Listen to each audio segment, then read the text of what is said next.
6,015. That is the number on the board. That is where the S&P 500 closed this past Friday. And, if you're just glancing at the headlines over your Sunday morning coffee, you might think, okay, we held the line, 6,000 is safe. Right. Everything's fine. But I've been digging through the notes you sent over, and if you actually look under the hood of last week's action, the story gets a lot more complicated. It does. It gets significantly more fragile. Yeah. Because while 6,015 sounds like a defensive victory, and strictly speaking, technically it was, the way we got there was messy. Yeah. We're looking at a weekly candle that, technicians call a neutral doji. Okay, stop right there. I love the technicals, but neutral doji sounds like a yoga pose. Or a Star Wars character, yeah. Right. For those of us who aren't staring at candlestick charts all day, paint the picture. What does that actually look like on a screen? Just visualize a cross. Yeah. Or a plus sign.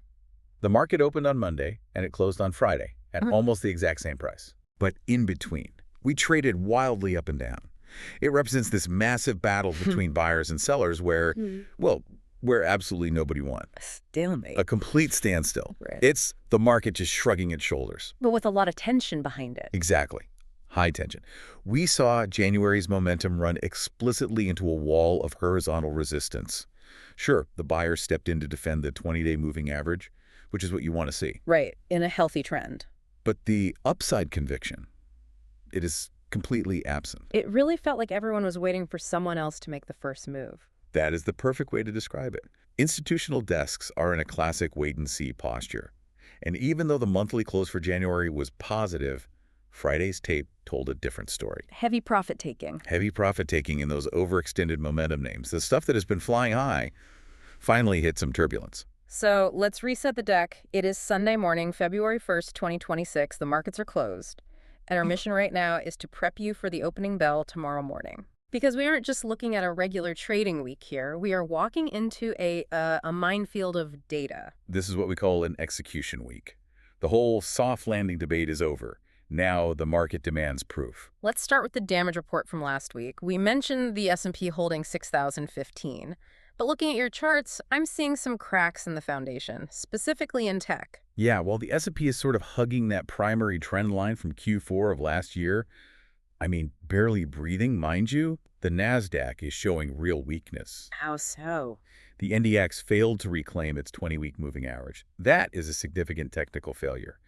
We're currently sitting right on the value area low of the entire 3-month range. Value area low? That sounds like the bargain bin at a grocery store. Is that a good thing? Like, are we getting a discount? Think of it more like that auction house. The value area is where 70% of the trading took place. It's the agreed-upon fair price zone. The value area low is the basement floor of that zone. So if you break through the floor, you're not getting a discount. You're entering a new, lower-price discovery phase. So the market is rejecting current prices. Rejecting them as too high, exactly. It signals a potential rotation. If the generals, the big tech names, stop leading, the soldiers start getting nervous. Right. But the real story, the one that keeps traders up at night, is the bond market. The yield trap. I saw this in the notes. The U.S. 10-year Treasury is stuck between, 4.10% and 4.25%. It is coiled so tight. Think of it like a spring being compressed in a vise. It's not moving much now, but the energy is building up. When it finally breaks out of that range, the release is going to be violent. And that explains the vibe, right? This paralysis, why volume was so low last week. It explains everything. Market participants are just paralyzed by this neutral sentiment. No one wants to be the hero who buys the top right before yields spike. And no one wants to short the hole right before yields drop. So you just get this algorithmic ping pong. I saw that in the volume data. We were trading at, 15% lower than the 20-day average? Which is dangerous. Yeah. Low volume rallies are always suspect. It means the price action wasn't driven by institutional accumulation. It was just machines trading back and forth in a tight range. What does that create structurally? It creates what's called a thin profile. Mm-hmm. Think of it like running up a flight of stairs, but you're skipping every other step because you're in a hurry. You get to the top fast. Right. But if you trip and fall backward, you don't have a solid step immediately beneath you to catch your foot. You fall twice as far. That's the market right now. It's an air pocket. A huge air pocket. If we start selling off, there aren't a lot of resting buy orders to catch the falling knife. Okay, so that makes sense. It's fragile. Let's draw the lines in the sand then. For everyone listening, get your notepad out. What are the levels that kill the bull case this week? We have 3 numbers that matter. For the S&P 500, the SPX, the pivot, is 5,950. 59.50. Why that specific number? It's the psychological floor, sure, but more importantly, it's the high-volume node from December. A ton of shares changed hands right there. So if we lose it, If we lose 5,950 on a daily close, all those people who bought there are suddenly underwater. They panic. And the door opens to 5,700, and it opens rapidly. got it. And for the NASDAQ? The NDX pivot is 21,200. That was the 2025 breakout point. Yeah. Traders have muscle memory for that level. It was the ceiling, now it's the floor. Exactly. And if we drop below that, it signals a massive rotation out of growth and into defensive laggards. Yeah. Utilities, staples, that kind of thing. Okay, and the big one, the 10-year yield. The pivot there is 3.95%. Okay. Now, this is where it gets a little counterintuitive. Hold on. For the last 2 years, every time yields dropped, stocks rallied. I mean, we've been trained like Pavlov's dogs to cheer for lower rates. Why is 3.95% suddenly the danger zone? Context. It's all about context. If yields drop because inflation is cooling, that's great. That's the soft landing. But if yields drop rapidly below 4% right now, it's not because inflation is fixed. It's because the bond market is terrified of a hard landing, A flight to safety. a panic flight to safety. It means investors are dumping stocks to buy government bonds because they think the economy is hitting a wall. So, paradoxically, we don't want yields to crash this week. We're on a tightrope. Too high and valuation gets crushed. Too low and it means the economy is imploding. We are in the Goldilocks is sweating phase, Mm. which brings us to the bigger picture, the macro theme. You're calling this the growth stress test. That is the narrative now. For the last 6 months, all we heard was soft landing, soft landing.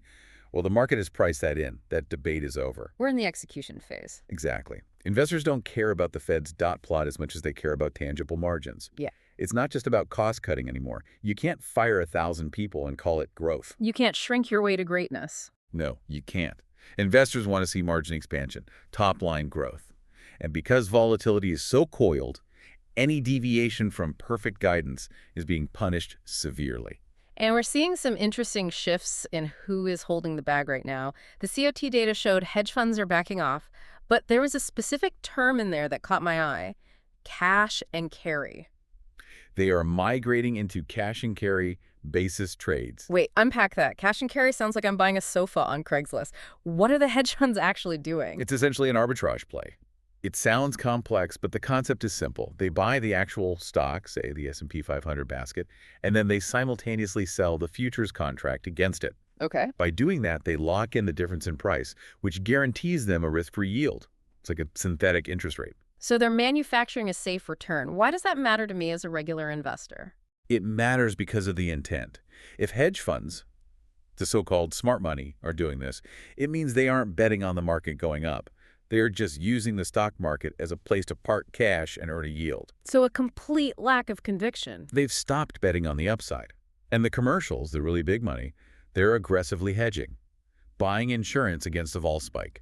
This connects to something I saw in the breadth data, the breadth rot. It sounds gross, but the numbers are pretty stark. Only 35% of the S&P is trading above its 50-day moving average. That is the most alarming stat on my screen.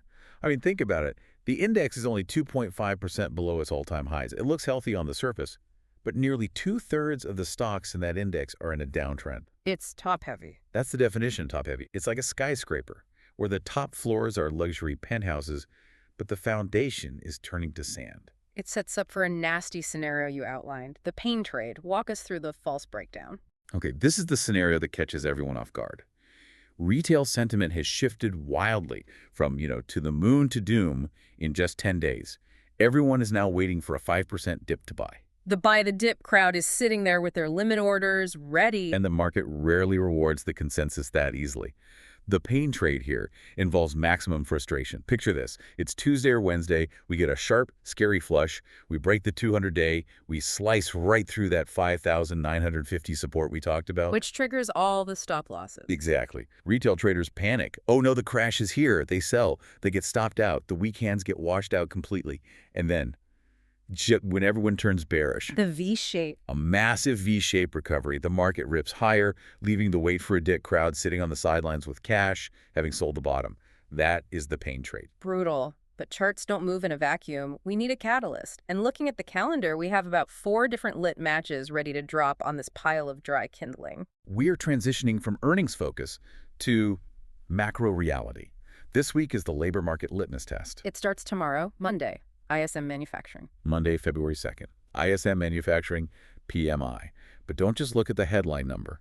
You have to look at the internals, specifically new orders versus prices paid. Why those two? Because that tells you if the engine is running or just overheating. If prices paid goes up, meaning inflation is back, but new orders goes down, meaning demand is dropping. That is the stagflation nightmare. Then Wednesday we get the services side. ISM Services PMI. Even more critical, services are 80% of the U.S. GDP. We're watching the employment sub-index. If that comes in hot, it kills any hope of a March rate cut. And then Thursday's the bridge, post-market earnings. Apple and Amazon. The ultimate litmus test. You've got the consumer on one side with Amazon and the AI monetization narrative with Apple. And this isn't about beating by a penny. Not at all. With the S&P at these multiples, these prints have to justify the price. If Apple misses or even gives weak guidance, we could see a mean reversion move straight to the 50-day EMA. But all of this, Monday, Wednesday, Thursday, it feels like it's all just the opening act for Friday. The main event, Friday, February 6th, non-farm payrolls, the NFP. You called it the Godzilla of data points. Why is this one the monster? Because it has the power to destroy the entire landscape. The Fed is watching one thing specifically within this report. Average hourly earnings, AHE. Wage inflation. That is the Fed's absolute nightmare. Wage push inflation. If wages are going up too fast, inflation becomes sticky, and they can't cut rates, they might even have to hike, which nobody is pricing in. So let's game this out. Binary risk scenarios. Scenario A, the data comes in hot. Scenario A, NFP comes in over 225,000 jobs and wages grow more than 0.4%. That's hot. The reaction, the 10-year yield rifts toward 4.5%. And equity sell-off hard. Hard, led by high multiple tech. The Fed pivot narrative dies right there on the spot. Okay, scenario B. The data is cold. Scenario B. NFP comes in below 140,000. Unemployment ticks up above 4.0%. Now, initially, you might see a bad news is good news rally. A quick pop. A quick pop. Algorithms think, oh, the Fed will have to cut. But that's a trap. Why? It likely won't last. By Friday close, that narrative pivots to recession fear. If the labor market is freezing, the soft landing is dead, yields collapse, but stocks eventually sell off too. So neither scenario sounds particularly great for the bulls right now. It's a needle-threading week. Yeah. We need Goldilocks data. Not too hot, not too cold, just right. Given all that risk, where do we play? You've highlighted a specific sector in the game plan, small caps. We are watching the Russell 2000, ticker IWM. Now wait a minute, small caps are usually the riskiest play. If we're worried about stability, why are we looking there? It's about the mechanics of debt. This is crucial. Large cap techie, your Apples, your Microsofts, they're fortresses. They're sitting on mountains of cash. They don't care if rates are 4% or 5%. But small caps do. Small caps live on debt, and specifically floating rate debt. It's like having a variable rate mortgage. When rates go up, their interest payments go up immediately. So the trade mechanism here is tied directly to that NFP data on Friday. Exactly. If we get hot data and higher rates, you'll see margin compression. IWM underperforms. But if we get cold data and rates drop, instant debt relief. It's like their mortgage payment just got cut in half. Yeah. You could see the IWM outperform large caps significantly. Is there a level on the chart we should be watching? Watch $2,250 on the Russell. That is the line. If the NFP comes in hot and we lose that level, the January effect reversal becomes a full-blown exodus. Okay, so summarizing the game plan for everyone, it's Sunday, tomorrow is Monday. What's the one rule for the open? Do not trade the Monday open. Sit on your hand. Seriously, put the mouse away. The real volume is waiting for Friday. Whatever moves happen Monday morning are likely head fakes or positioning adjustments. Sure. Don't chase gaps. And the scoreboard, what are we watching? Keep your eyes glued to the 10-year yield. It is the only metric that matters this week. The price action in stocks is noise. The signal is in the bonds. And I want to reiterate that trap warning you mentioned earlier. If we break support... Watch the volume. This is key. If the S&P breaks 5,950, but the volume is low, it's a bear trap. Don't sell into it. But if it breaks with conviction... If we break 5,950 and the volume bars are huge and red, that is a trend change. That's the dam breaking. Get out of the way. It feels like we are at a genuine crossroads. We've had this incredible run, and now reality is knocking on the door. That's usually how it happens. The market climbs a wall of worry, tops out on euphoria, and then corrects on reality. We are in the reality check phase. And it's worth noting, this doesn't mean the bull market is over permanently. No, absolutely not. We're talking about a tactical correction, a stress test. A pullback to the 200-day in a long-term uptrend is actually healthy. But you don't want to be fully leveraged long while the market is deciding if it wants to recharge. Cash is a position too. Sometimes it's the Beck position. Before we wrap up, I want to leave the listeners with a thought on that Apple and Amazon component. If they come out and say, hey, the consumer's actually tapping out, how much does the Fed even matter at that point? That's the scary part. If the consumer cracks, the Fed cutting rates is just pushing on a string. Rate cuts don't put money in people's pockets immediately. If Amazon says people stop buying, that's a demand problem, not a rate problem. And those are much harder to fix. Much, much harder. Something to chew on while you watch those tickers tomorrow. Indeed. So we have the pain trade set up, the Godzilla print on Friday, and the smart money sitting in cash. But here is the one thing sticking with me from these sources. If the smart money is in cash and the retail crowd is waiting to buy the dip, who is left to sell? That is the $64 million question. If nobody is selling, we melt up against all odds. If everybody realizes nobody is buying, look out below. Thanks for diving in with us. We'll see you on the other side of the bell.